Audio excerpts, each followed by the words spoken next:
নমস্কাৰ সকলোকে জ্ঞান একাডেমি জিআৰটোলৈ পুনৰবাৰ স্বাগতম কৰিছোঁ। আশা কৰোঁ সকলোৱে ভালে আছে। বন্ধু-বান্ধৱীসকল বহুতে মোক কমেণ্ট কৰিছিলে দাদা DW ফালৰ পৰা কিবা আপডেট আহিছে নেকি, সেই সম্পৰ্কে আজি আপোনালোকক ধুনীয়াকৈ মই অৱগত কৰাই দিব বিচাৰিছোঁ।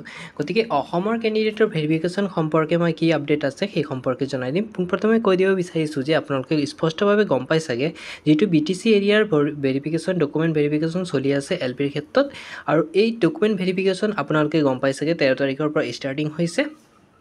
তাত এটা স্পষ্টভাৱে টেবুল নম্বৰ দিয়া আছে, সেইটো টেবুল নম্বৰ মতে ডকুমেণ্ট ভেৰিফাই কৰা হৈ আছে ধুনীয়াকৈ। আৰু কেইটামান কেণ্ডিডেট মই তেওঁলোকৰ ইমেইল কৰিছিলে মোক, আৰু এই ইমেইলৰ জৰিয়তে আপোনালোকক কি ডিটেইলছ বিচৰা হৈছিলে আমাৰ চেনেলত ভিডিঅ' দিয়া আছে, আপোনালোকে গৈ পেলাই চাব পাৰিব। আৰু আপোনালোকে যিবোৰ ডকুমেণ্ট নিব একদম কেয়াৰফুলি নিব, মই বাৰে বাৰে কৈ দিছোঁ যদি আপোনালোকে BTCৰ কোনোবা কেণ্ডিডেট চাই আছে। আৰু অসমৰ কেণ্ডিডেটসকলৰ এতিয়া মেইন কথাটো হৈছে তেওঁলোকৰ ভেৰিফিকেশ্যন কেতিয়া ষ্টাৰ্ট হ'ব। এতিয়া স্পষ্টভাৱে আপোনালোকে গম পাই চাগে যোনটো নিউজৰ আণ্ডাৰ কেণ্ডিডেট আৰু ODLৰ যোনটো কেছৰ যোনটো আপডেট চলি আছে, সেই কেছৰ কাৰণে অলপ দিন ৰৈ আছে আপোনালোকৰ প্ৰচেছটো, নহ'লে অতি শীঘ্ৰে আপোনালোকৰ বস্তুটো ভেৰিফিকেশ্যনৰ আপডেট আহি গ'লে হয়।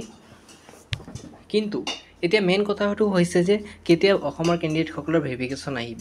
গতিকে এতিয়া মই স্পষ্টভাৱে ডাইৰেক্ট আপডেট দিব নোৱাৰি যে কেতিয়ালৈকে আহে, কিন্তু অতি শীঘ্ৰে আপোনালোকৰ কাৰণে আপডেট প্ৰকাশ পাই যাব। গতিকে বন্ধু-বান্ধৱীসকল ইমানেকৈ সামৰণি মাৰিছোঁ, আৰু নেক্সট ভিডিঅ'ত মই বাকী আপডেটবোৰ আপোনালোকক দি দিম। ধন্যবাদ।